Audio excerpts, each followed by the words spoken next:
yeah, a song for my land. I want everybody, get up out your seats. Put your hands in the air like this. Help me sing. Rose up early this morning to the sounds of crying. Another mother shedding her tears. Oh, yeah. Why all the pain and suffering? Why all the senseless killing? Could it be that nobody cares? So no. So many sons lost in the slaughter, blood running in the streets like water.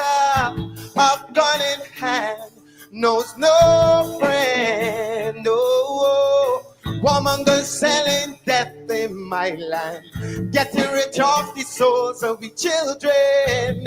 Can you tell me when will it end? Sing! How many more child must carry this load? Oh, child, how many more child before we trot down Zion Road? How many more? Sing wayo, wayo, wayo.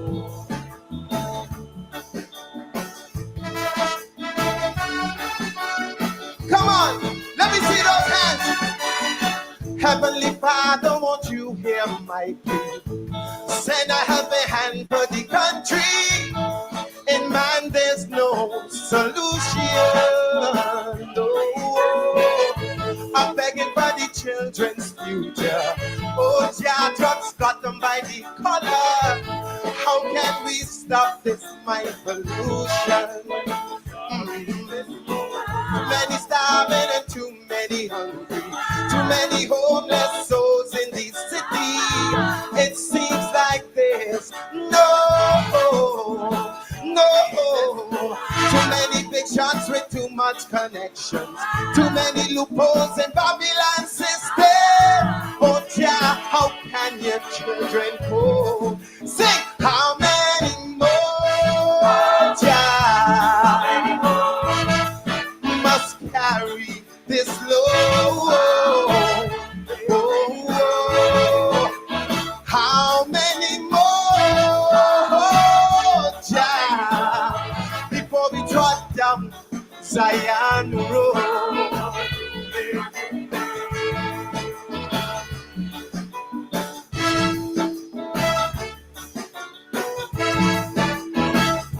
What you?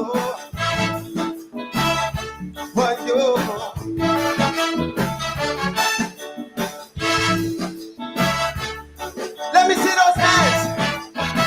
Let me see the hands. If you care about our children, get up, let me see you. We can't go on each day, no. We got to find a better way. People, it's up to each of you to help our children through this cruel and torrid life, 'cause it's we who created the strife. Say, how many more time must carry this load? How many more time before we drop down Zion Road? Oh, how many more? How many more? How many more time? Hey, how carry this load? How many more time before we trot down Zion Road?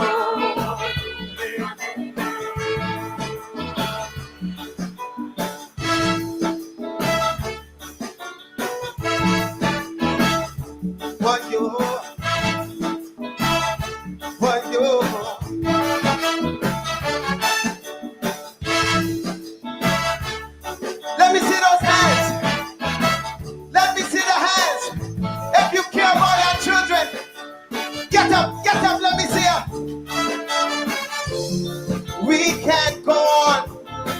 day. No,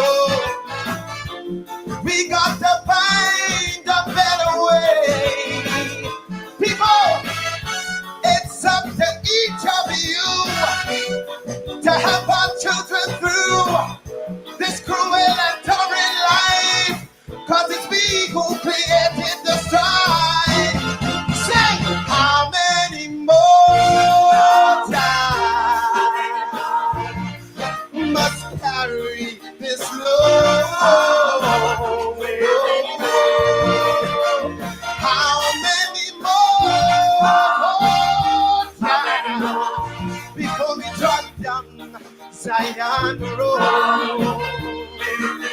Oh, how many more? How many more? How many more times? Hey, how many more? How many more? Oh, dear. Won't you hear my plea?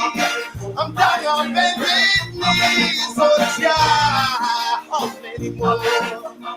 How many more? I said I rose up early this morning to the sounds of crying, another mother shedding her tears. Oh, dear. How many more? How many more? How many more? How many more? How many more? Thank you. One of the greatest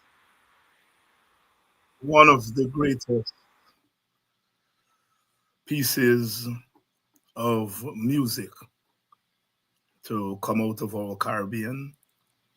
John King, out of Barbados, not Trinidad, out of Barbados. How many more? It has certainly become the anthem of those who face the wrath of the big stick of the state, defenseless, and the Calypsonian doing as he has been doing from the time of the plantation to now, bringing it all together in song. Good evening to all of you and welcome to Politics 101 tonight. It's Tuesday night and Dr. Henry Jeffrey is here. I notice Member of Parliament Nima Flubes is here, which means that the debates in Parliament might be over. I have not been following it, largely because I have to work, but partly because it doesn't enthuse me, as I'm sure is the case with the rest of you. But I've been reading snippets in the newspapers of the contributions of the members of Parliament. Again, good evening to you. Good night to some of you. Welcome to Politics 101. The demonstrations being organized by Sister Adriana Thomas, protesting against the government's continued refusal to regularize the appointments of the Chief Justice and the Chancellor of the Judiciary. That demonstration continues tomorrow, Wednesday, from 11 o'clock to 1 o'clock outside of the High Court on Charlotte Street, between King Street and Avenue of the Republic. Again, the demonstration organized by Sister Adriana Thomas, protesting the government's continued refusal to regularize the appointments of the two leading officers of the court, Chief Justice Roxanne George and Chancellor of the Judiciary, Yonette Cummins. That demonstration continues tomorrow at 1 o'clock, from 1 to 3, in front of the High Court on Charlotte Street. I urge those of you who are in Georgetown and near to Georgetown to go out and join that demonstration, because it is good to see people on the road. No government likes when people are on the road, and every government likes when people give up the road. Kitchener said, it's way back in 1963, the road made to walk on Carnival Day. The road is part of the arsenal of the citizens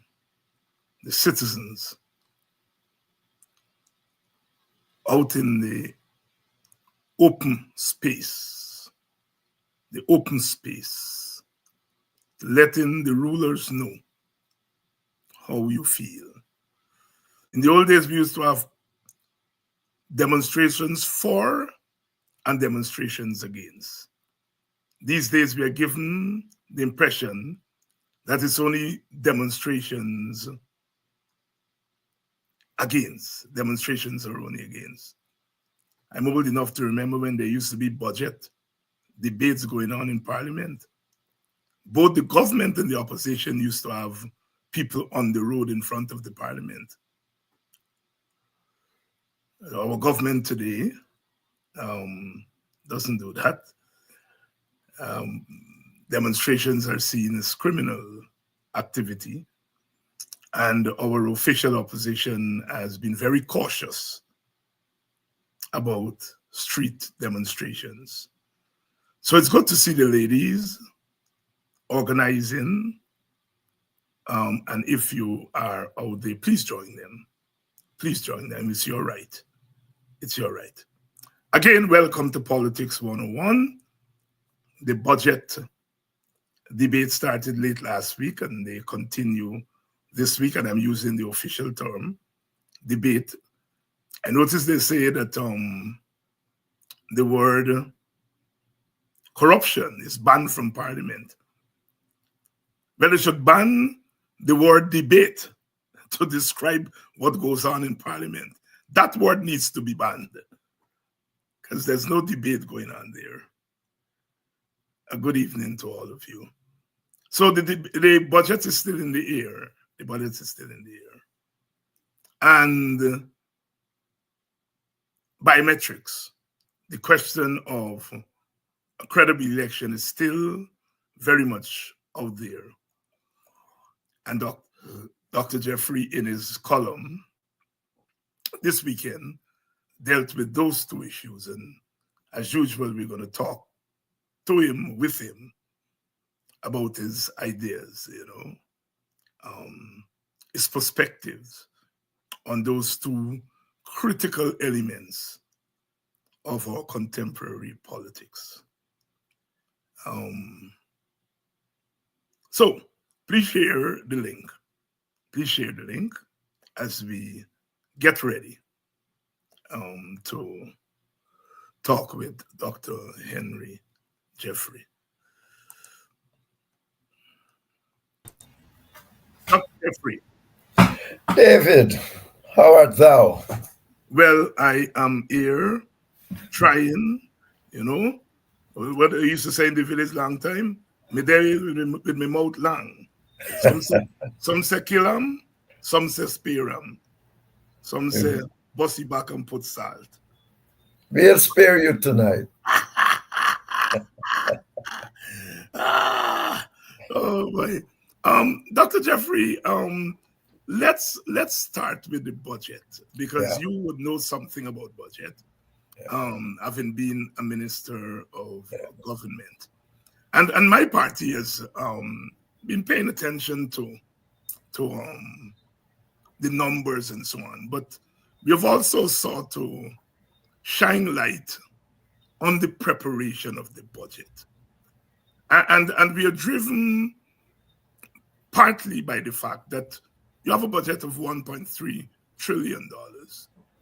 And from all indications, the budget was decided, the scope of the budget, the priorities of the budget, the size of the budget was decided by a few men at the top of the government, with no input, it seems, from any other meaningful agency in the society. And then thrown at the members of parliament, and they got a mere 3 or 4 days, or 5 the most, to prepare to go to the parliament. And we have said that is unacceptable. It has always been unacceptable, but it is more so unacceptable given the size of the budget. Also given the divided nature of our politics. We have said that the time has come for legislation to compel the government, as they do in Suriname, just across the river there from us, to compel the government to approach the budget not as a party document, but as a national document, and ensure that organizations, their political opposition, are consulted, and that their input into what they think should go in the budget should be reflected as much as possible in the budget. So the budget is not just the government proposals, but the proposals of the local government, local governments, the proposals of the political opposition, the proposal of the trade unions, critically the trade unions, the proposals of the business community, that they all should be meaningful, not consulted, but asked for their input, and that those inputs should be reflected in the finished budget, and that finished budget should be given to the parliament at least 2 months or so before the debate, to give them enough time to study the budget. What says thou about those proposals? Well, thank you again, David. First of all, you began by talking about Parliament is not really debating place. That has 2 dimensions. First of all, yes, the process that you go through is not compatible with having a proper debate in the first place. But you see, Parliament, let's see how Parliament is supposed to work rather than how it works. Parliament have different readings and so on to do things. Normal parliamentary process will say that you come, you present your budget. You come, you have a debate, and then you sit down at committee stage and you're supposed to deal with the budget. Now, the reason in British parliamentary systems you have a committee stage is because of what you just said. It is acceptable that the government and opposition can come at the debate stage and say why they put this forward, and for the opposition to say why it's not any good in a general, the second reading, a general terms. But you see, the budget is not supposed to be, or like any bill, any law, it's not supposed to be something that is what we put in the manifesto. We just take it and pass it as law. No. The parliamentary committee stage is for us to try to bring the 2 manifestos together. For the government and the opposition. Of After all, a party is only part of the nation. It's only part, and it's at best 50% sometimes. Look in Britain, you have a government that only got it won with a plurality of only about 38%. So it would be wrong for such a government just to walk to parliament with its people and say, well, this is because we got to rebudget, we are doing it. No. The committee stage is where you're supposed to sit down and try to make a national budget, as you were being saying. The budget, then everybody discourse, you change. In Ghana, it doesn't happen in either the budget or in any law whatsoever. The government just come, indeed in one day, as I think I mentioned on here, Chenny Jagan had said that any bill that is not about over 6 pages long should go to select committee. Because when you bring in big bills like this and want to pass it one day, it doesn't make no sense. So effectively, the budget were a big nearly 300 pages each. You got about 15 days in all to do it, the total budget process. As you rightly say, international best practice says that you should have at least 3 months in the process where you speak to all kind of stakeholders to put in all of their inputs and so on. And when you come to deliver at the budget stage, you can also have the opposition making their points, and you got to go and bring back evidence and proof and all of that to demonstrate quite clearly that this is in the people's interest and so on. So what we have here is you take about 2-3 days just talking the principles, saying why you don't like it and why, and then we come for another couple of days, and 4 days is about what they take, and they until finish. And you, as you say, you now have 1.3 million. So you're totally correct. The budget process is incorrect. It should be more like Suriname, where you have to take 3 months to carry out that process. And we should put it in our heads that not because you go to the PPP, give it everybody 50%. The PPP only got 50% of the vote. That don't mean they can go and do what they like, what they had in their budget. If anybody reads it at all, because in Ghana it's totally different. I had people vote for race, so they're effectively, that means almost nothing. So essentially, you have to sit down with others now and say, hey, let's see how we can make this budget into a national government that we can all go out there and support. From the border dispute, every single thing lack this consensus. Every single thing we do lack the consensus. And you can't run a country like that. You might think you're running it. So the result is, Mr. Paris wrote an article this week in the press too, drawing our attention to the fact that all the capital works, they got capital works of nearly the billion, 730 something million. IMF said that 41% of capital works in Guyana is wasted. So what are you looking at any budget for? I mean, if 300 million of it had gone for no way, it means quite clearly, and by the way, it's not like 41% from discrete projects.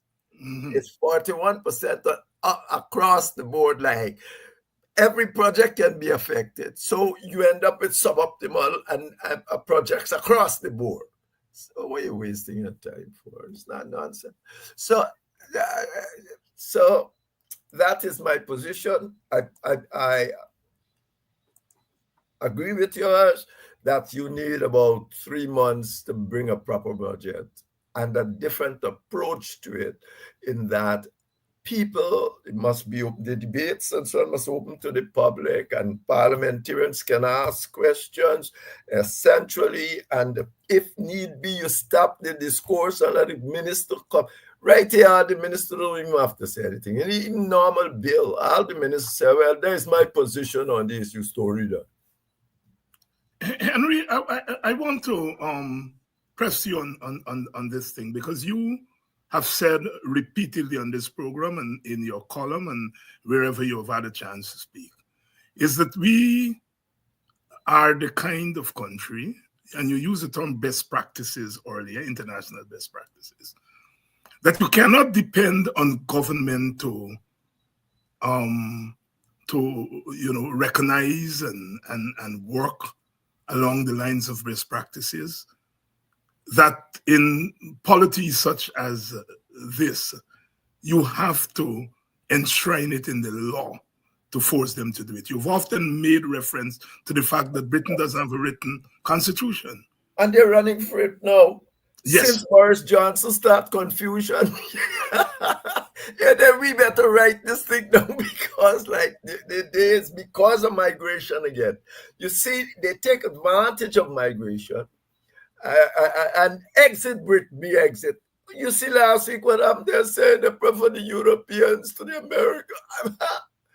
Because it is this migration thing, when it's tied into racism kind of behavior, historical racist behavior, it looks like all these migrants, and migrants come from anywhere. It corrupts the political process in a normal way, in what we call a homogeneous society. So what? They don't want a European anymore. Now they say with Trump, we want Europeans. I mean, that's a very recent survey. So it is, yes. I mean, that is the kind of world we live, and you got to put it down. But it's more than that. Not just it must turn it into law. In all kind of societies, and in British society too, and they do it. You see how many other people, races are in cabinet and so on, positions in these governments, although Britain is 70% white. In our situation, it's totally different. You got to sit at that table, because the party in power, and it has ricocheted to the one in the opposition, has been imbued with a kind of racism over time. So you are not certain, if you are not at the table, people would do what you want. You are not, look, I'm not talking here for Africans, because it's certainly affecting Africa, but look how Amerindians. Yeah. They are the poorest people in the country. Until they get to sit at the table, people use them, people using them. And people, well, they tend, I think, in the voting thing to vote more for the PPP anyway. But the point is not where it's taking them. And I'm glad you raised that. Why Amerindians? I know back in the 60s, when there was the United Force around, they tended to vote for the United Force. They coming together of the small Portuguese community, the Catholic community, and the Amerindians was quite a formidable coalition of forces. And I was thinking the other day, when that transition, if you will, to the PPP really occurred, and I couldn't pin it down. So, if you can, when did that transition occur? And what it occurred after the guy went, after the guy passed away, and it didn't move. You remember Paul Hardy? Came back in the early 2000s. Right, and you remember he got 2 seats? Yes. Because he started to talk to them in a racialistic manner too. But you see, ethnically saying, we got to do just what I'm telling you, we have to start. Miss Jagan asked me, she says, oh, he's hardly ever here. Indeed, as I said on this program a number of times, we used to call Paul Hardy, Paul Hardly. He was my friend. When I called him, he said, "Hey, oh, you Paul Hardly." Our thing was, he's never or hardly ever in Guyana. How he end up with 2 seats or something at the sort. I said to her, just like we end up with 2 seats. He racialized them. He racialized them. That's right. And all right, Paul Hardy disappear, and they tend to disappear all the time. You see, Schumann, he came, he make the noise. Where he going with planes? He going and become he's going to make a airline or some confusion. Hardy are gone. Yes, because it's all the machinations to keep the Amerindian under control. And don't ask why. I mean, it don't take too long to racialize people against Africans, because everybody in the world wants to do that, including certain sections of the African community. Yeah. The other thing I want to ask you, and this is a practical question, when you were there, especially Dragon days, how did you all go about putting the budget together? Did they come to the ministries, for example? No, they still go to the ministries. Yes. They got to, but it's a formalistic thing. You know, you send up your thing to the ministry to do things, and the ministry do up there. But no, it's like that. But they always got to go to the ministry. But when you can put where you like, when you go to the Ministry of Finance, they quote it. They give you what they want. There you go. So effective, yeah. I mean, they ask you go for a bit, and then it ends up, at one point, it ended up that just inflation or something, give them like 8% more in inflation. It's like that. But that's the point you're making. Now, even if it comes to the ministry, the aspect, let me say, education should go out to the people too, in the various NGOs, local authorities, and so on. And the national budget, the finance department should be looking and talking to people. Look at they do it, but they do it with their friends, and you know, they will say, look what the public-private sector commission said. Wonderful budget, and it, you know, implementing, and you know, I said, well, that's their friends and so on. They come out with those sort of things. No, the process isn't correct, and it needs to be changed. And indeed, if you want to look after the interest of those of your ethnicity, you got to be on the table in a country as divided as ours. And since that is not being done, and there's no incentive for the ruling parties, one side or the other, to do that, it is why we in the WP are saying, put it down on paper. Of course, it got to be on paper. The whole Constitution should make it quite clear that things, that's how government, how decision making are done, and secondly, how the government is formulated and formed.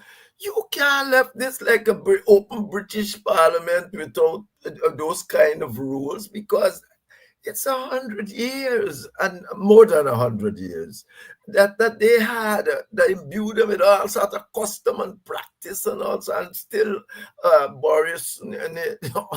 That's right. That's right. No, they say we got a written constitution. That's right. That's right. Yes. Right. So, you know, I was telling my class today that you know, we were having a discussion about what's happening in the country here in America, and some of the students ventured the view, understandably so, about the irrationality of the now president. And you know, we then pivot to the discussion that it can't be that irrational when you look across the world, especially the developed world, European countries, that what he is doing, you see it in France. You saw Boris, you saw the others, that there may be some irrationality in Mr. Trump, but there is a rationality to that irrationality that is grounded in their view of the world and how they see themselves as ethnic communities and as so-called superior developed countries. Your thoughts? It's more It's more than that. It's not just how they see themselves, but it's how they can win elections. You see, Trump, no matter what you said, for those 5 years he was out of power, he held on to 44% of votes of when they did it. It's happening in Guyana. You don't see, in a competitive political situation, the Republican Party has been doing this for years. Just Trump carried to the next extreme. They undermine the voters at all, voter suppression. You know, there's a thing outside saying a chap who was a professor who did all kinds of high-level work, did an analysis of voter suppression in America, and said Kamala Harris was robbed of 3 million votes. Wow.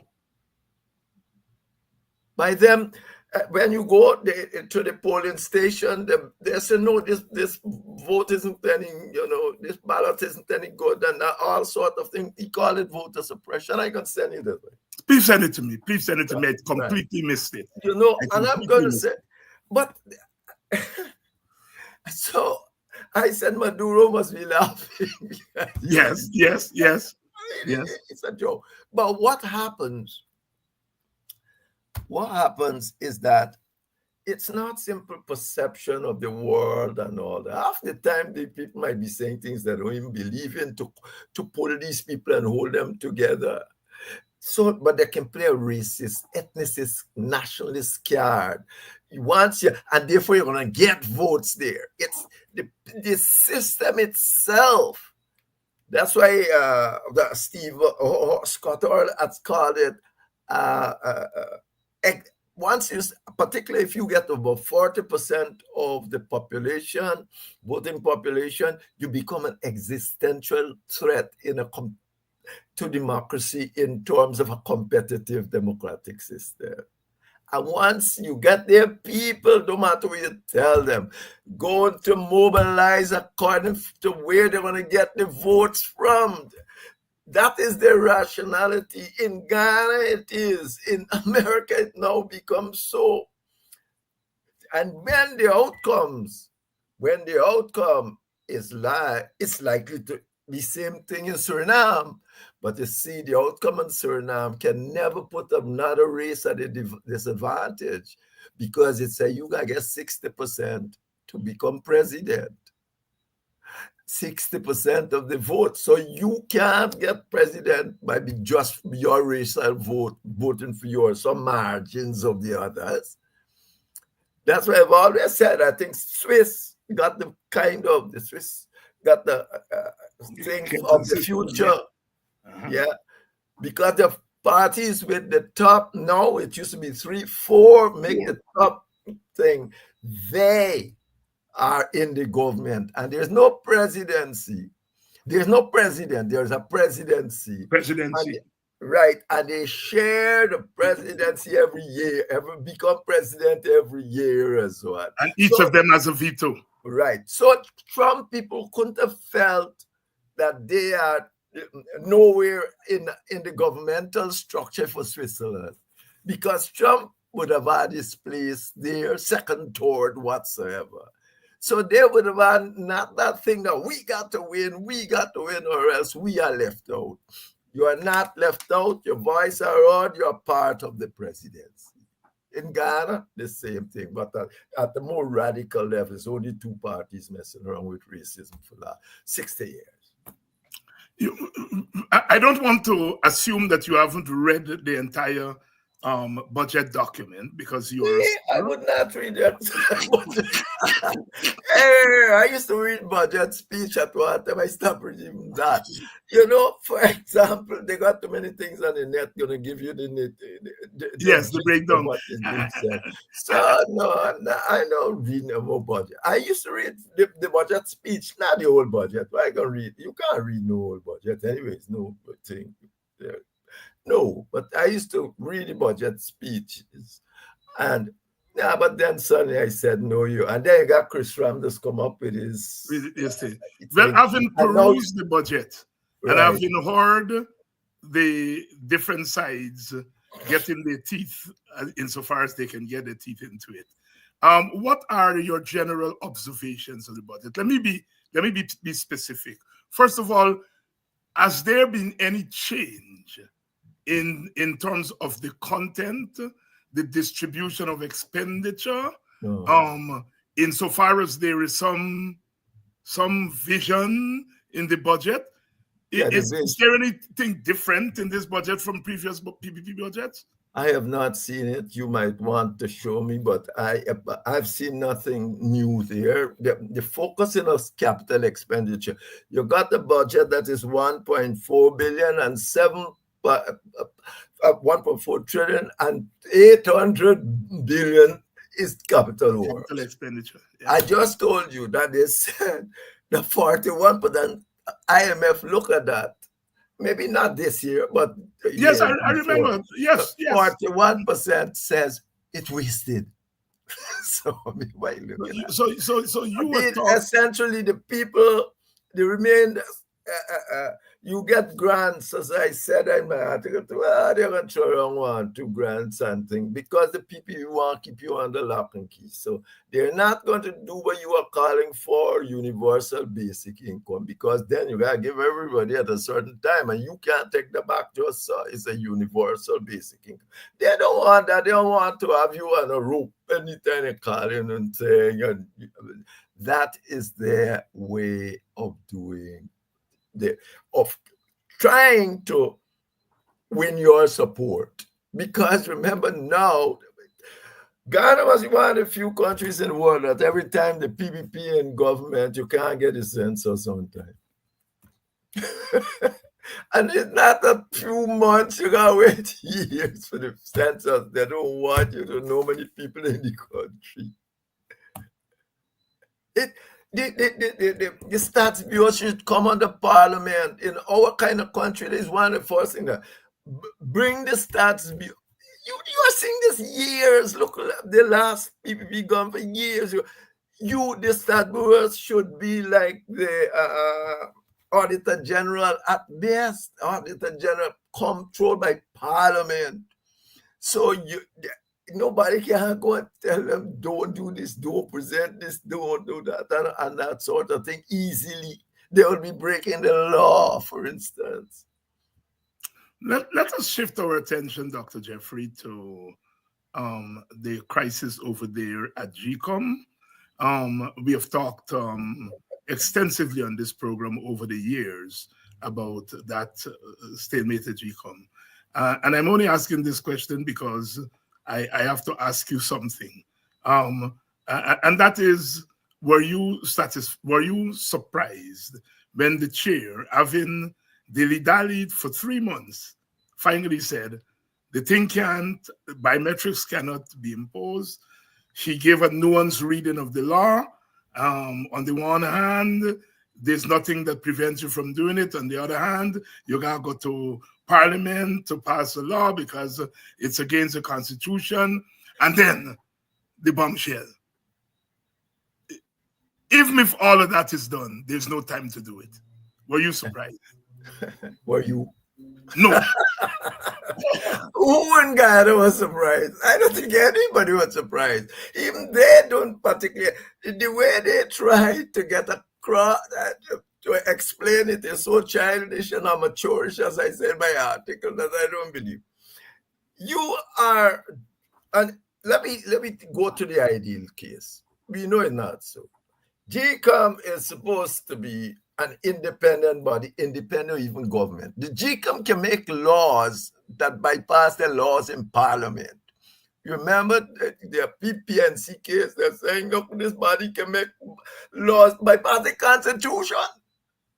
And you remember what the Chief Justice says?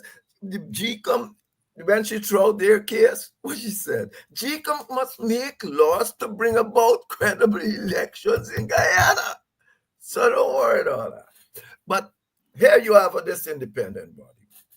And you are determined upon your opposition. Opposition, as normal, they always want things that they think might help their case, which is true. Opposition come and say there is some massive rigging, and the last election seems to demonstrate that they were correct. But then my own view, there have always been plenty rigging. But that's not the point.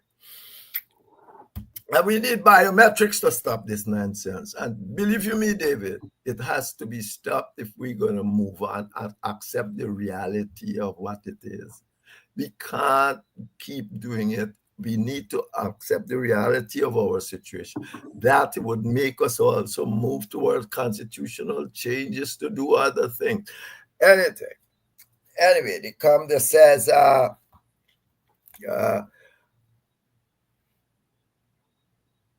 we need biometrics. What is GCOM's job? All right, you need biometrics. Have a little discourse on GCOM. All right, we will get a professional now. We get a professional to come and more than one, because we have different aspects of this thing. Is this thing useful and so on? And so on. When GCOM finished that analysis, GCOM's job is to say, we find biometrics not useful or useful. How we don't hear that from GCOM one place or another? You hear GCOM say the biometrics good for us outside of facade presentation to them. You hear the chairman come and say biometrics would be a useful thing. I have not heard it. It might not be reported in the press. Because why watch Established News says that having acknowledged the debate on both sides, she decided that it can't need consultation. I know she's saying that it's useful or not useful. But that's GCOM's job to say biometrics. But that's what's implied. To say biometrics is a useful process if we want free and fair election. Good. Secondly, on our assessment done by these experts, it is biometric will take such and such a time to be done. Election is next week, so it can't be done unless the political parties put back elections. You can't come and tell us it can't be done by a time election date is made in stone. Desmond Wright had to put back election for 2 years. 2 years. 2 years. So, but this is the nonsense they're coming and tell you. What she got to do with time of the election? She said it would not be able to be completed by X time when the election is due. Leave it to the political leaders. Indeed, she take on the thing all by herself. She take on all the jobs to tell you about consultation. Consult whom? They control the government and parliamentary consultant. When the government and parliament control the whole story. It's the government. It is constructed in a way that gives the government and parliament control over them. They want me quarreling all the time. She might say, we need to talk to the public. That's fine. But what you want to tell the public if the PVP and PNC say they want anything you can do, what are you going to tell the public? They control 90% of the electorate. So when you see these things, you see quite clearly that this is just a make-up story they're running around with. It is not a serious business. Our job is to put it there out clearly that is the case. If they want to move the election, move it. If they don't want to move it, don't move it. I can't do nothing but that. But that is why I'm telling you will happen after the export. I look at the time frame. But as I've already said, Ghana, 25 million people do biometrics in 6 weeks. With all your fingers, 8 fingers. Whenever they thought 8 fingers. So all this is just nonsense. Since you hear it, you know it's nonsense. People are just trying to camouflage the public with foolishness. So who support one side going to say, yeah, who support the other side? Give me everything you're seeing and hearing. Where are we headed? Because it seems to me, as someone who is partly in the political partisan political ring and paying attention to what people say on programs like these, people you meet on the streets of Georgetown, in Brooklyn and so on, this thing seems to be very loaded. And my party has been sounding the bell that this thing could blow up in a way after the election that is going to have serious consequences. And that is why we have said, do what you got to do before. Do as much as you could do before. Even if you got to put back the thing to prevent. We have seen after every election, going back to 1961, maybe only 2006, the opposition said they accept the results. But after every election, we saw after 97 election what happened on the streets of Georgetown, where the PPP supporters were at the receiving end. We saw in 2020 where PPP supporters beat up PNC supporters, beat up police, and so on. What more do we want to see, Dr. Henry Jeffrey? What more do we want to see? What is going through? What is going through? They want to stay in power. Go and ask Maduro, though. You think Maduro doing all this would have happened? When you sit there and you want to stay in power, that's what you do. You ain't care. You don't care. You know, it stop mattering. So why don't you ask Maduro? You think Maduro didn't know all this was going to come down? $20 million and he said, everything possible would come down. Power. Power is so overriding. Yes. And particularly when you think that the loss of power might get you in jeopardy. Yes. Yes. If you know, after all, if you can put 20 million on a man's head, it means quite clear you got things that you want to deal with him for. So effectively, when you feel now that you are compromised, it's only this little power might be saving you. Of course. So what we have here is Maduro light. Just Maduro light, not the real Maduro light. So effectively, don't ask that question, because even when you don't have turmoil on the street, lots of these things that you see can't be completed properly, and all that. Yes. It's a result of that. We can't sit down. As I said a couple of weeks ago, now, we got our money now. That is fact. But no matter how much money you got, if you try to do things all at once, you're going to do suboptimal things. But if we are together and we sit up and can make a deal, we're going to say, look, boss, we can only make 6 roads that going to last a generation. We can make 35. That's going to break up just after the election. I asked people, some of them say, people do it, they say, that'll last a year. No, the point is, but when you got money, the kind of money we have, you should be doing generational things, doing infrastructure, making institutions, and so on that would last a generation. But you can't have goal where anybody go and say what they want and then we go in and do a scholarship here. You got to have a plan that's about this island will last forever. So you have to do some generic subjects. You can't do too much subject that tie to oil, because when oil gone to the society, you got to have. These things are not spoken of and discussed in any sensible way. So, where you thinking that's half where you have the waste coming from. Because people are trying to do things to win vote, to buy votes, to do all that. You know, again,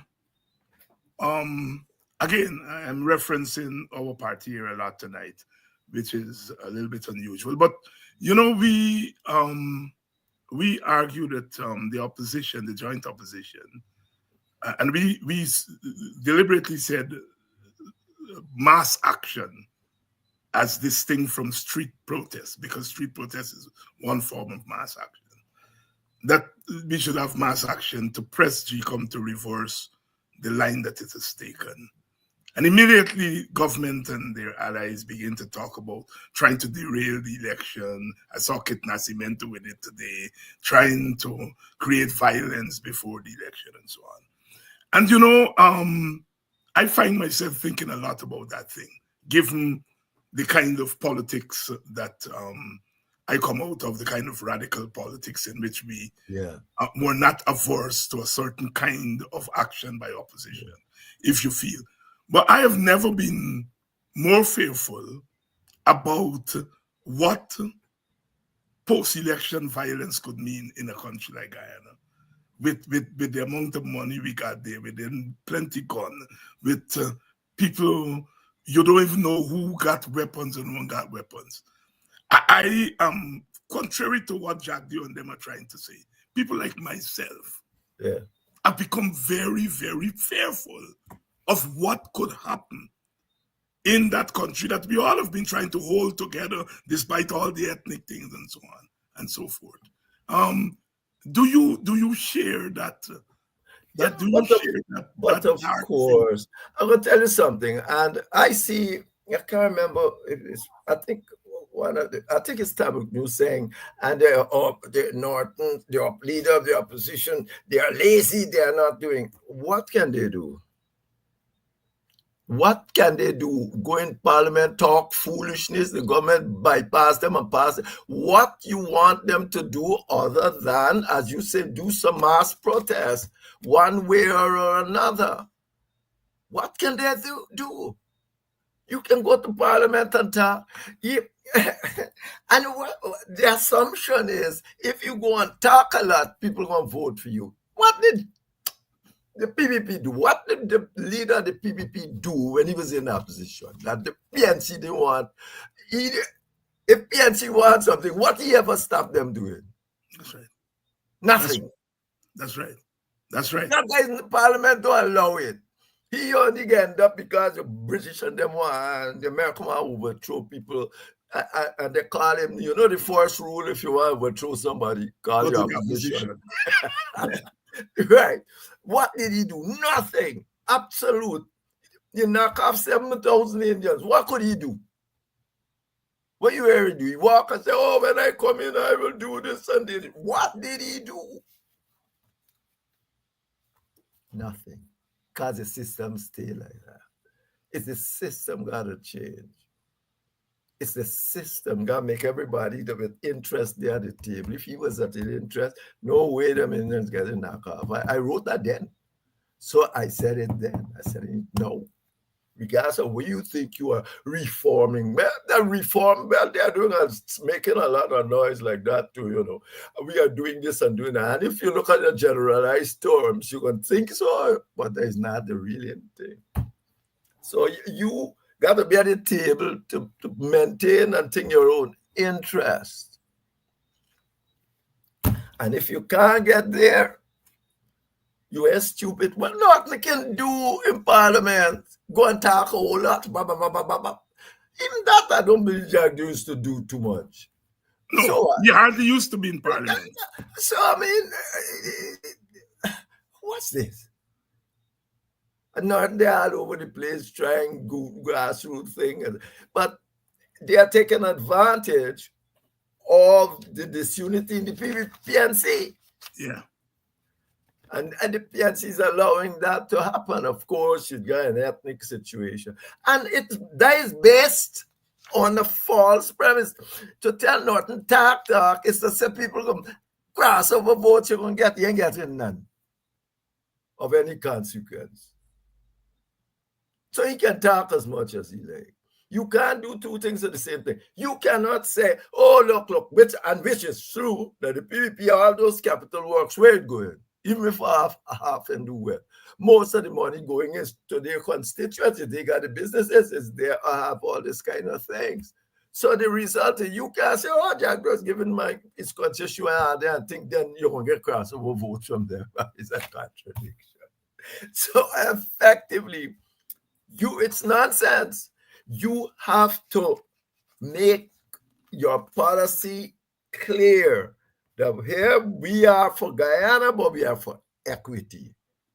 Yes. And a system must be put in place for equity. This system is not leading to equality. We see when the PPP in power, what the opposition can do, they can go and change all the name of all the ministry, changing road name. Like a little ludicrous. But that's not the point. That's what we're doing. So, what could they have done? Nothing. So effectively, that is what you need to do. I'm going to say something here, Dr. Jeffrey. Outside of these Indian trolls that they send on these programs and on social media where they carry on in a ridiculous way, when you go in you meet Indian people on the road and thing, they pull you aside and say, what you all say is true. But we can't do nothing. We can't do nothing. And that was played out with the IRI thing that you always cite. Yes. That is only 20-something percent. The answers. Only 22% of the people in this country believe that the government legitimate. So Indian people know that very well. 2%. Yeah. Of course they know. Of course they know. Because they got to do the people used to know Burnham used to re-election too. Yes. But you would have never thought that they would end up in the same position that black people with the Burnham. You would have never thought it. Never thought that.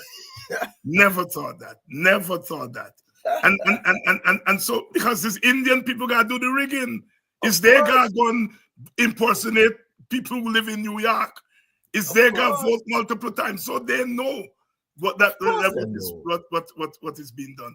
And they've taken is too widespread. The thing is too widespread for people not to know. Right. And they have taken a rational decision that, look, we are going to support this party.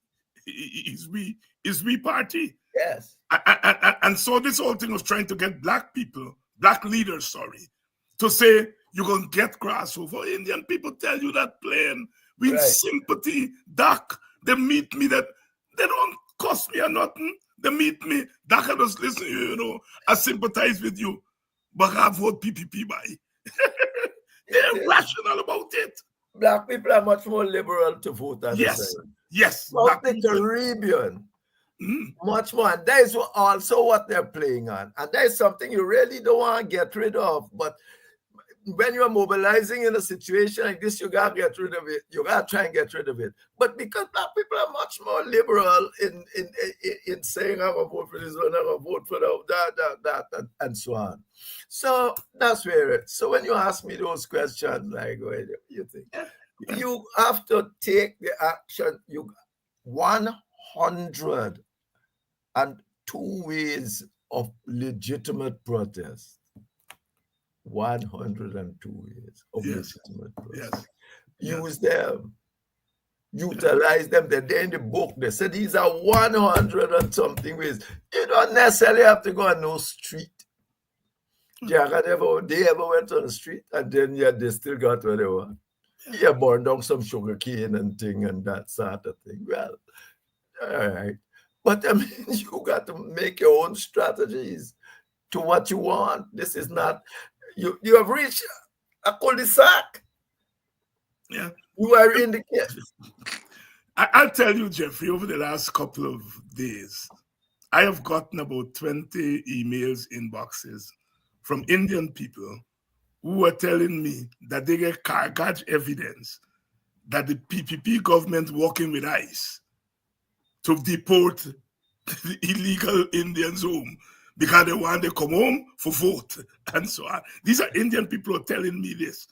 And I said to two of them, I asked them, I said, well, what are you going to do? Why are you going to do? You are going to vote for the opposition. When the time reaches, we go make the decision.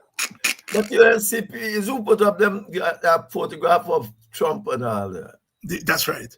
Who can put up if not the government? So they are hoping on Trump going to save them from the Biden hacks. Yeah. That is it. When people say Biden used the pressure on this government, but look, they put up, but that's not part of our tradition. Where they come from? There you go. We don't get involved in American domestic politics like that. Say that because Trump can fall down and die tomorrow, then what happened? And what happens? We're too small to get involved in the American domestic politics like that. But what? Once again, self-interest.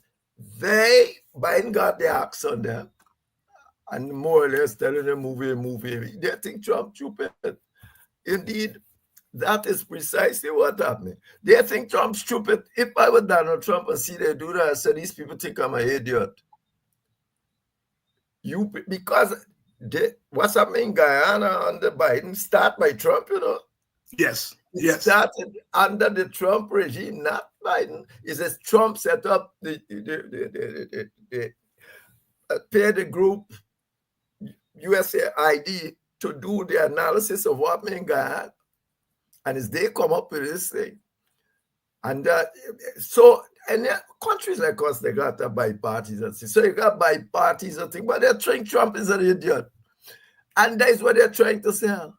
That's what they're trying. Not that they love Donald Trump. No, the PPP gonna love Donald Trump. PPP go up and answer the Marxist, Leninist thing. The truth is, they want curry favor with Trump, and that's why the man tell you, the people telling you that with letters. And then first thing you know, we have already agreed that people can come back home, and more or less we will sit down and discuss the matter. So it might well have thing. So Dr. Jeffrey, when a friend of mine tell me when you remember they sent police to deal with Burke. Yes. A friend of mine, a big people had it. He said, we don't like this too much. Because if you can come for Burke, he can come for us. And because they are more in business and in all these kind of things. Yeah. Don't you take anybody? The police guy, the police, they're wrong business. Yeah. But I understand that is their interest.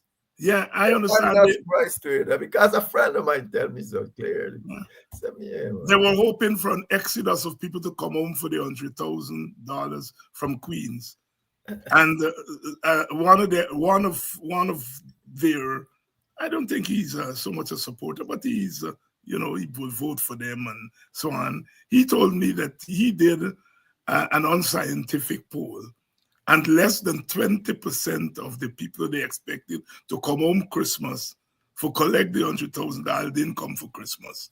And he was pointing out to me that the thing is part of the Indian psyche. He said, no Indian man are running for governor $100,000. If you gain more money, they might really come. Yeah, and not only the $100,000, you still got to pay back half your. You still got to pay back half. Yeah, that's the point the guy was telling me. I mean, it's not. Nobody are coming home for that. I mean, that may be why they say because what you want to say, Guyanese abroad for anything like that, but you can't even deal with the real poverty in Guyana. How you got people, citizens living here. You can hardly universalize a basic income. It's not better. But every single thing they think about is PPP thing is how we going to get more votes. That's it. How we going to move votes. And they thought, I don't know if they had believed everybody going to come. Because you got to be a madman to think anything like 50 or 40% of people will come. But I mean, because people still got paid their fair salary as well. And certainly nobody they illegally coming for not like this. Because the Americans already know how many of them there voted in Guyana and is in America. So Americans know that. And it's not like you are telling Americans anything new. They know that they've got a security and other systems and proper systems to say, look, where was Henry Jeffrey on election day? He was in Ghana? No, he was on a job in New York, 5,000. And they know, so this is not hiding. You're not hiding things like that from them. They know it. And David, this is a country. Well, you are now the leader of one of the. Yeah. You see, you got a bigger job maybe than the PNC and PPP and AFC. They have you have made the little repetition which astonished somewhat by being like a moral authority. Your association with the PNC government put a little lick in that. But I think you try to call it back, pull it back when after during the election you gotta go beg people and tell them, oh my man, please, they make mistakes and all of that.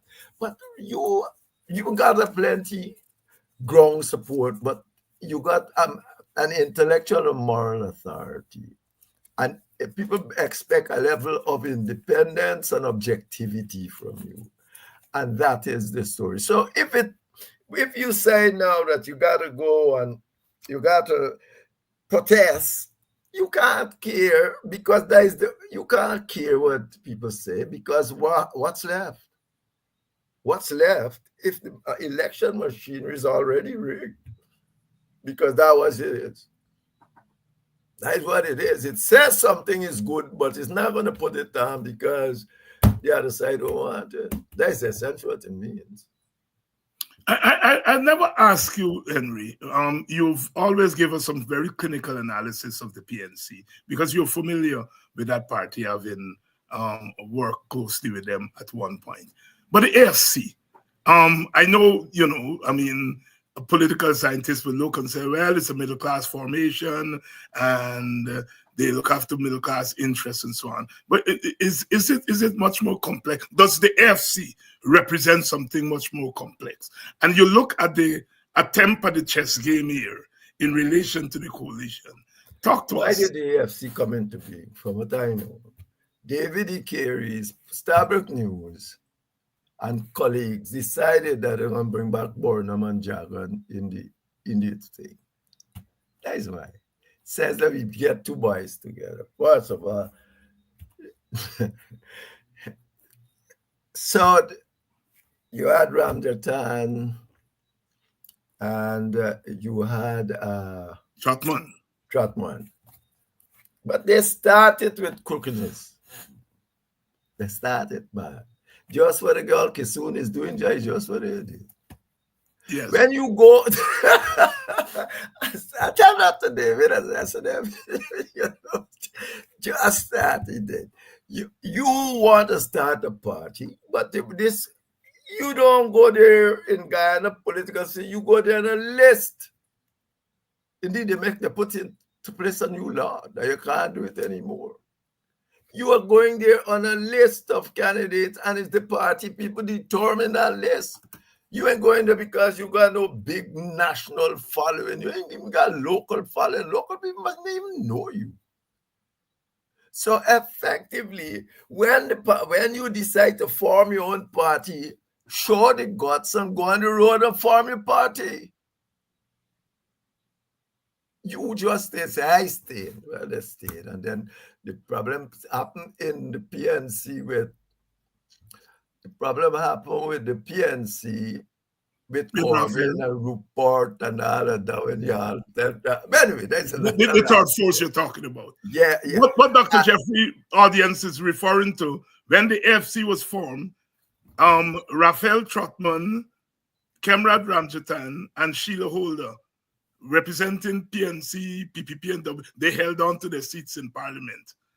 That is what he's referring to. And they weren't given that seat as a result of having any constituents. Right. They win no constituent by themselves. It's why Ashok is soon like on to now the same thing, but there is nothing. But they did it. And then when you do those kinds of things, you are doing something that is inimical to good governance too. You got to show that you recognize the laws as they are. These are the laws. Unfortunately, if the laws are not, then you must change the laws. But you don't change the laws by usurping it. So anybody else could come. So the next thing you know, they pass a lot of Rakanam. PPP. That must be the first thing the PPP and PNC ever passed so far. Agree on. Do you think the Sharon Das factor will have any impact, or is having any impact in the AFC appeal, especially to the Black community? Yes, definitely. I heard that too much. I heard, Yeah, I know. especially grassroots Black people. It's never Sharon Das. No matter you try to explain anything other than that, that's what they're saying. I said, but maybe they were talks that they had other people too. Yeah, they must have been dubbed AFC too. Yeah, I just got bent my head when people approach me with that thing all over the country. I think it was more than that. I think it's nothing to do with the AFC itself, but and anything like that. I think that it was a machination that was bigger than the AFC, the PNC, and all of that. You see, the Canadians got involved the next day. Next day, moving at the highest level. Yes. So it was a different game, and that would easily turn Sharon Das if you know what the game is and so on. And that was a big game, So no, I don't think that they got that people should be saying that, but I mean, can the Nigel Hughes factor turn that around in the African community for? No, yes. I don't think so. I don't think so. First of all, anybody that wants to remove Norton at this place would be suspect.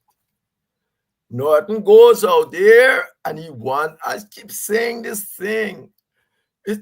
He want free and fair. It's about working. You can't tell people that, and it's undermining the PS in a serious way with the other people. They're saying you don't want to live by democratic processes. Yes, the PPP ain't got no democratic process. Good, we know that. That's why they don't have no quarrel.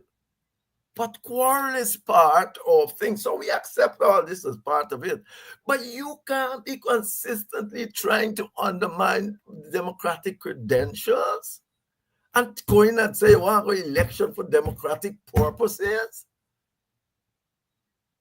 I mean, these things are so contradictory. This man just wake up a man and he be, North must be one of the first person when I become minister of housing, the write a letter against me, housing and Janet Jackson and we have been at loggerheads and talking and so forever. Yeah, and what's the Trevor Ben was a little behind them running but what I'm saying to you, you can't send around double messages. Norton won his thing democratically. That is what happened. Live with it. If you work with Norton, you got to work with him. People must believe that you actually believe in democracy. You can't want democracy when it suits you. It's madness. So I don't. So here we go. But that's it, David. Dr. Henry Jeffrey, as usual, something different. And, we operate at different levels at the same time. And so it's not confusing any of our viewers here. And it's good that we can have something different, especially in a place like Guyana. Where, given the ethnic divide, we are forced to be so same. Even when we have a little independence streak, we throw the independence behind the back in the interest of holding the tribe together and so on and so forth. It's good that we can come here on a Tuesday evening and have a frank, independent discussion. We hope that it works in a positive way in the long run. Dr. Jeffrey, thank you very much, my brother. Thank you, David, and thank you again to your listeners. And I will see you in a couple of weeks. And to you all here, as I said, it's good to be in this place that we can talk very frankly. I am agonizing on the Nigel factor and the AFC factor. As I said last night, I don't want you all to be cussing Nigel. Disagree with it, but don't cuss him. Do not cuss him. He has worked on our behalf. And I always say about middle class people, they don't got to do what they're doing. Nigerian guy, he ain't got no thing to represent me for free. He make enough money representing high class business and so on. He doesn't have to do. So don't cuss him. Like most of y'all, I scratch in my head every time he make a move. But we need all our forces, because I am telling you, the other side is gathering all its forces. We need our forces. But as Jeffrey says, we in the WPA, we are not giving up our independence. But we are not using our independence in an opportunistic way. I'm saying the AFC is doing that, y'all. Don't get me wrong. We are balancing our independence with a larger reading of the problem. I want to stress that, right? An AFC person put up a poll this morning. I happened to see it. And the poll asks, if the coalition were to come together, AP and UFC, who would you choose as the presidential candidate? Nigel Hughes or Aubrey Norton? And I call him the AFC boy who I know framed the poll. And I said, a coalition is larger than Nigel Hughes and Aubrey. Why you don't put other? Because there will be people who will not choose either of the two.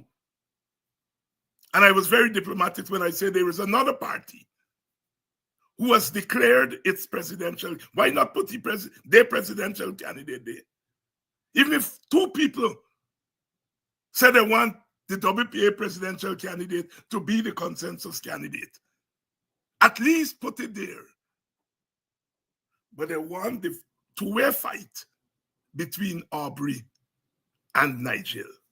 And this is a Nigel man who do the poll. I am sure Nigel did not. I am sure the Nigel that I know would not give his okay for that two-person fight. I don't know whether they change it. I doubt. That was early this morning when I saw it.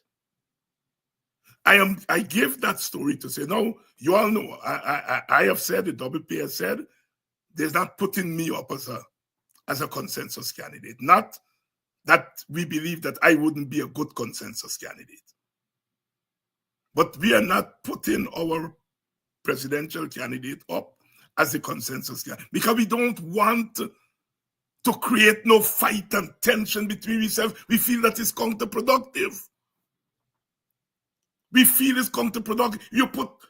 The WPA put up me and AFC put up Wayne Nigel and PNC put up Aubrey, and then we start fight like we don't know the cat and dog. WPA take the position, not that our candidate is not good enough as a consensus candidate, but we don't want to get into a cat fight and a dog fight. We want to make sure that we win. And we want every vote, every single vote. So to the AFC people who put up that poll, you all got political sense. Had you all had political sense, you would not have put the two men by themselves. You would have put 3 or 4 other candidates to make the thing look that you're not pushing one or the other. No political sense. Anyhow, you all know my position. You all know our party position. You all know our position. All right? We are a small, electoral party. The same votes that we would get normally is the same vote the PNC and the AFC. All are we fighting for the same constituency? Well, all of us not fighting for the same constituency. All of us, our support lies in that constituency. Why we gotta fight? I know that there are people who, no matter what you tell them, they're not going PNC, they're not going AFC. No matter what you tell them, right? If those people represent 2 seats, I take in it. I take in the 2 seat. I don't have any grandeur of getting 15 seats and 16 seats. It is not going to happen. Does it mean that the representative of 15 seats don't think that I am credible or the WP is credible? Yes, they do. But real politics, they can't vote for all 3 of you at the same time.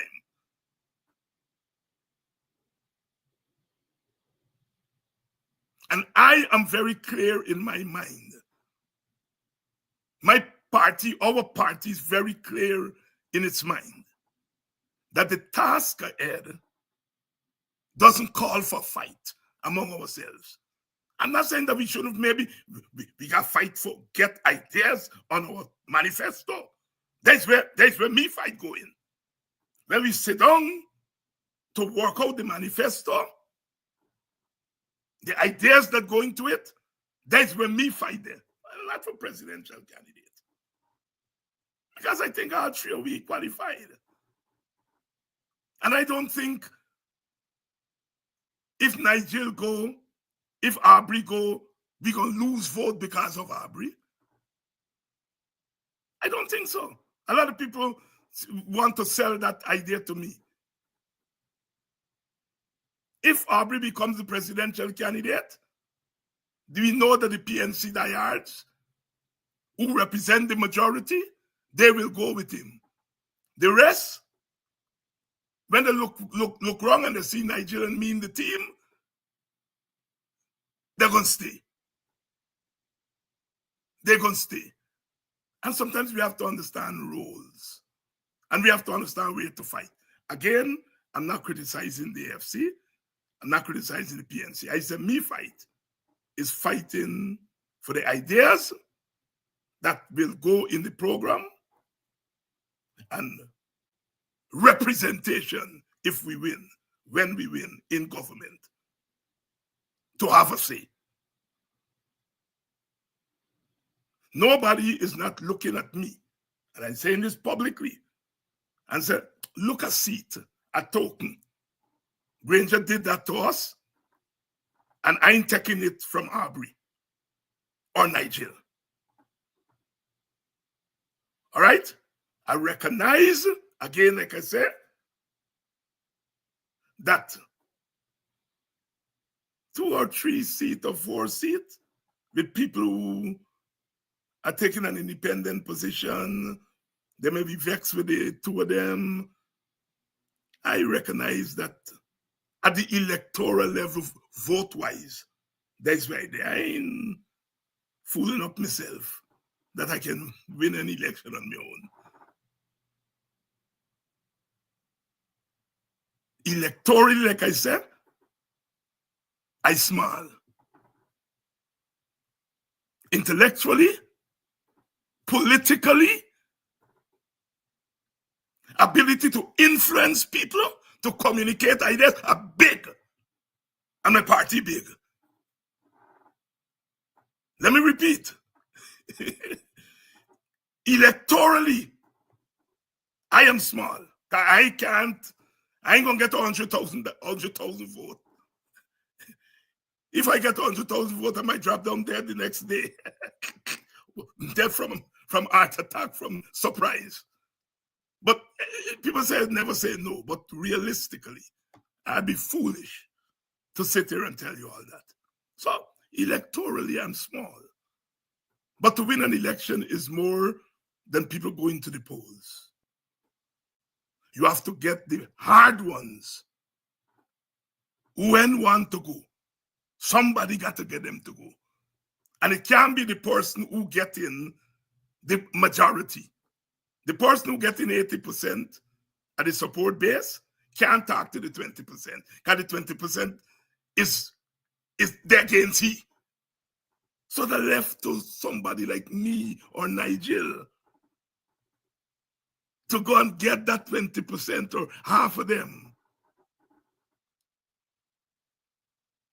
We got to come up with ideas and programs to govern.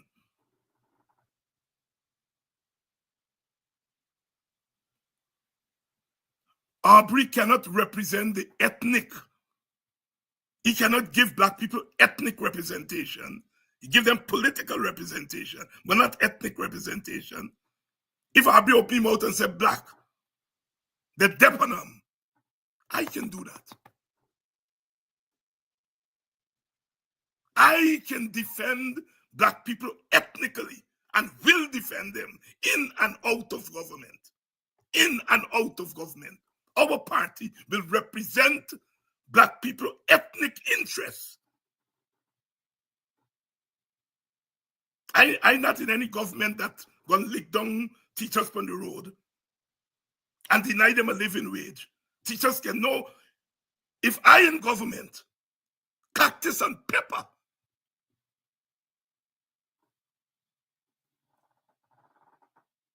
I'm not going to be in any government where they take away its part of G money. You can rest assured that. I don't care who vets. I will be defending black people interests. It doesn't mean that I would not defend Indian interests too, or Amerindian interests. But all governments in our country have shortchanged black people. If I'm in any government, that shortchange done. Or it can be done easily. So we all have our roles. And as I said, a small electorally, but a big ideas. Courage. Stand up for me people. Don't play games with it. A big. Sometimes you got to blow your horn. I can't depend on Stabrook News to blow the horn for me. They don't like people like me.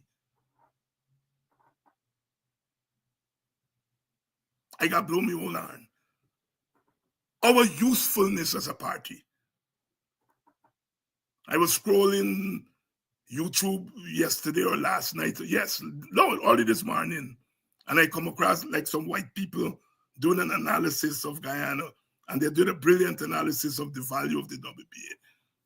I found apparently I did it about a month ago. And I was able to share it with my colleagues. And so we are in the position, we don't have money. We don't have newspaper who can put me face on the front page every day. We got this program, we got Kidaki program. And as you all know, although this program here is by a WPA person and will obviously carry a WPA line, this program does not exclude. I bring more PNC people on here and AFC people than WPA people. Because at the end of the day, we are all in this thing together. So I'm saying that to say to my opposition colleagues, we got to be smart. We got to be smart. We got to be smart. And to say to you, the supporters, you all got to be equally or even more smart. Because at the end of the day, you all we coming to for votes. And if you all stand by and allow them to lick me down, then, as they say in America, what you ask for, that you're going to get. When it's you all. People say, well, how you know nothing going to do what Granger they do you all? I cannot know that. But if more of you all tell Norton that if you win, you can't treat David Hines and the WPA in a bad way. If more of you all do it, it minimizes that. I can't know that. I have no control over that. Big parties will always try to get as much as they can, and small parties will try to squeeze as much as they can. That is reality. But at the end of the day, I can't know whether I gonna get used. Is you all gonna insist to them that they mustn't use people like us and throw one seat? You all are intellectual, take a one seat. I'm not taking that. I'm saying it publicly. You're not giving me any token.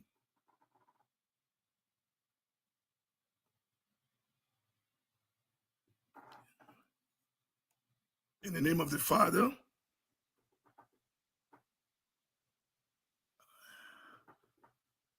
is WPA doing any fundraising in the diaspora? We are coming with that, brother. Thanks to the question. And we are going to be launching our campaign in the diaspora in Guyana shortly. Because we need the support of the diaspora fundraising and all of that. Thanks for making those suggestions. All right? Because, you know, no, we ain't got no big godfather who gonna give we a thing. And for full disclosure, for years, WPA never had a vehicle. For years, we couldn't afford it. And a citizen heard us mention it on this program and gave us a gift of a vehicle. We now have a vehicle. I wish I could call the person's name, but in our society, you can't do those things. Give us a brand new vehicle. And that is the kind of gesture we would like from you all. Not every one of you can afford a vehicle, but you can afford a $10, a $20. That can buy things that we need. So the brothers who are asking if we're coming to the diaspora, yes, we will. Yes, we will. We will be coming to the diaspora. All right? Because this fight is the fight of our lives. I cannot imagine what would happen to African Guyanese should the PPP win. I can't imagine. I can't, and I don't even want to internalize it. That is one motivation. The other motivation is my country. In my country, Guyana is the only place. I don't plan to retire in America. I never retire there. I don't plan to. That's at a personal level is my country. I've given 50 years of my life to public advocacy in that country. And so there are so many reasons that we have to win this thing. And we're winning it not to use it against others, but to use it for our people. For our people. It's politics. I want to be able to help a child who wants a scholarship. I want to be able to help people who want jobs. I can't do it. I'm not a private sector businessman. And I believe that it is the government's role to help people, poor people. And that is what drives me. That is why presidential candidacy don't get in my way. I'm not saying that I don't want political power. I do. We do. We in the WPA want political power. But we are realistic about it. That the nature of our society means that we have to share that power with others. And as a small electoral party, we know we place. But as a big idea, big courage party, we also know we place. In the name of the Father, the Son, and the Holy Ghost, the Trinity, the trilogy. May throw me in again. In the name of the Father, the Son, and the Holy Ghost, the Trinity, the trilogy, the troika. Give us a better chance of winning. But all of we can't be number one. Somebody got to be the standard bearer number one. Somebody got to be number two. And somebody got to be number three. But all of us together will have to deliver as number one. All of us will have to deliver as number one. We owe you, our supporters. I would say we deliver 50% during the coalition. So we get a deficit. We owe you all.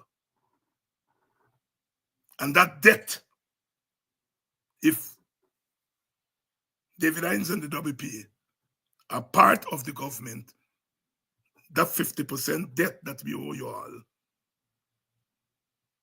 all will get it. And at some point, we will have to leave power. If we have anything to do with it, when we leave power the next time, we won't leave you all with a debt. We will leave you all with assets that never again, a party of another ethnic group will skin its beat upon you all and take advantage upon you all. Power has to be used democratically. Power has to be used sensibly. And we have to develop the skill and the intellect to know how to look after your own picnic without discriminating against your neighbor picnic. Are you hearing me? Picnic, are you hearing me? We have to develop the skill, the intellect to look after your own picnic without discriminating against my neighbor picnic. I have no intention of discriminating against Indians if I'm in government. No intentions of doing that, no matter what the PPP do. I have no interest of discriminating against Indians or discriminating against Amerindians or Portuguese or Chinese. But I have every interest in ensuring that Black people are out of the firing line of discrimination. And I think God has blessed us with the intellect to do both. Nurse your own picnic. Nurse your own picnic. Don't breastfeed somebody else's child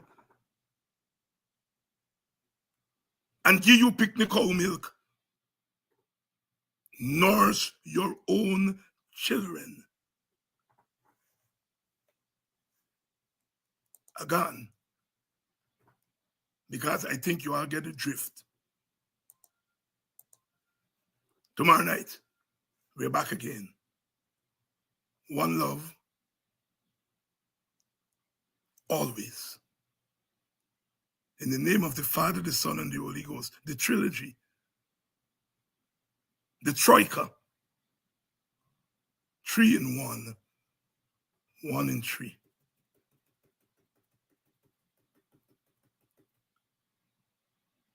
The collective is the sum total of its parts. The collective is the sum total of its parts. A gun for good now.